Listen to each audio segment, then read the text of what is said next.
नमस्कार, आप live cities देख रहे हैं। मैं हूं जय शुक्ला। देखिए, बड़ी खबर राजनीति के गलियारे से निकलकर सामने आ रही है और खबर जुड़ी है बिहार में राजद के विधायक सुधाकर सिंह से, जिन्होंने नीतीश कुमार के नाम पर एक चिट्ठी लिखी है और इसमें उन्होंने कई सारी बातों का खुलासा किया है और कहीं ना कहीं बड़े हमले भी किए हैं। इसके साथ ही उस चिट्ठी को हम पूरा पढ़कर आपको सुनाते हैं, लेकिन उससे पहले यह जान लीजिए कि इस बार चिट्ठी में सुधाकर सिंह ने नीतीश कुमार को यह भी कह दिया है कि आप तो प्रकांड विद्वान हैं, आपके सामने हमारी क्या बिसात है। देखिए, आप उस लेटर को देखिए जो सुधाकर सिंह ने नीतीश कुमार के नाम पर लिखा है और सबसे पहले जो लिखा है, अक्षरशः यदि हम आपको पढ़कर सुनाएं तो लिखते हैं कि प्रिय श्री नीतीश कुमार जी, मेरे द्वारा किसानों के मुद्दे पर उठाए जा रहे सवालों पर आपके द्वारा दिए गए वक्तव्यों की जानकारी मिली। राज्य सरकार के मुखिया का दायित्व होता है कि कम से कम बुनियादी स्तर की ईमानदारी और राज्य के लोगों के प्रति कर्तव्य निष्ठा रखना। पहले तो शक होता था कि आप में इसकी कमी है, मगर अब आपके द्वारा कही गई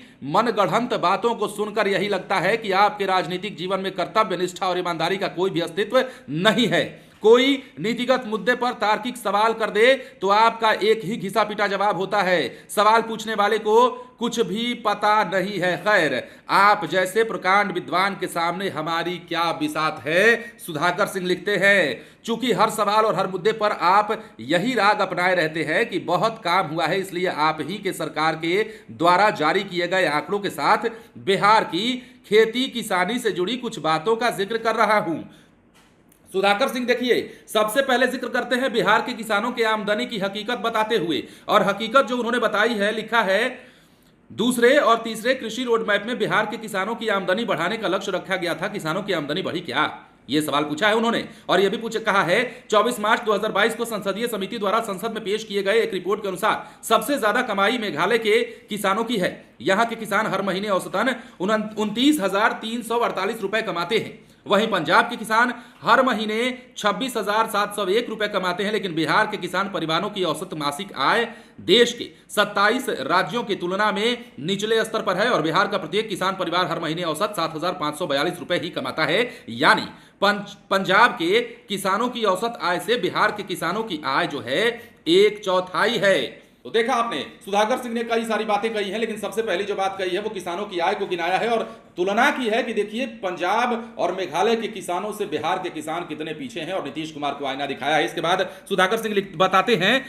पैक्स के द्वारा धान खरीद की सच्चाई भी उन्होंने बताई है। लिखते हैं, बिहार सरकार धान पैक्स के माध्यम से खरीद करती है। धान की कटाई अक्टूबर के महीने में होती है, पर पैक्स धान खरीद दिसंबर में करता है। किसानों का धान पैक्स द्वारा समर्थन मूल्य से कम खरीदा जाता है। इसके बावजूद भी बिहार सरकार द्वारा धान खरीद का काम लक्ष्य निर्धारित कर देने और अनुपात को घटा देने के बाद पैक्स एक तय सीमा तक ही किसानों में धान खरीद करता है। पैक्स द्वारा सीमित धान खरीदी और किसानों के खरीदे गए धान की भुगतान में देरी की वजह से किसान अपने धान बिचौलियों के समर्थन मूल्य से 7 से 800 रुपए प्रति क्विंटल कम बेचने को मजबूर होते हैं। पंजाब में धान की बिक्री औसत 2300 रुपए प्रति क्विंटल है, वहीं बिहार में धान की बिक्री मूल्य औसत 1600 रुपए प्रति क्विंटल है। तो ये आईना दिखाया है सुधाकर सिंह ने। इसके बाद बिहार में कृषि क्षेत्र का विकास को लेकर भी उन्होंने कहा है, बिहार राज्य की जीडीपी में कृषि का योगदान लगभग 18 से 19% है, लेकिन कृषि का अपना ग्रोथ रेट लगातार कम हुआ है। इस बात की ओर भी इशारा सुधाकर सिंह ने किया है। इसके बाद कहते हैं, कृषि रोड मैप का सिर्फ ढिंढोरा पीटा गया है। 2012 में जब दूसरा कृषि रोड मैप लागू किया गया था, बिहार में कुल खाद्यान्न उत्पादन 177.8 लाख टन था,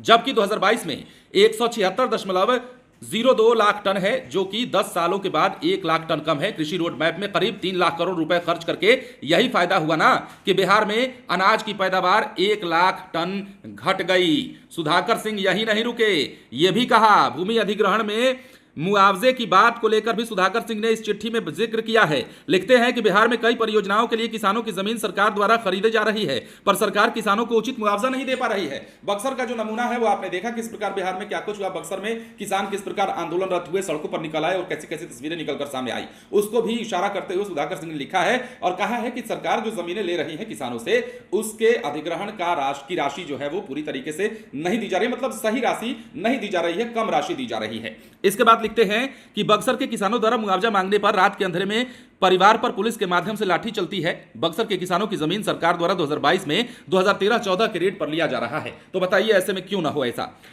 इसके बाद सुधाकर सिंह लिखते हैं कि हमें पता है कि आपका जानकारी आंकड़ों और जमीनी हकीकत से कोई वास्ता नहीं है।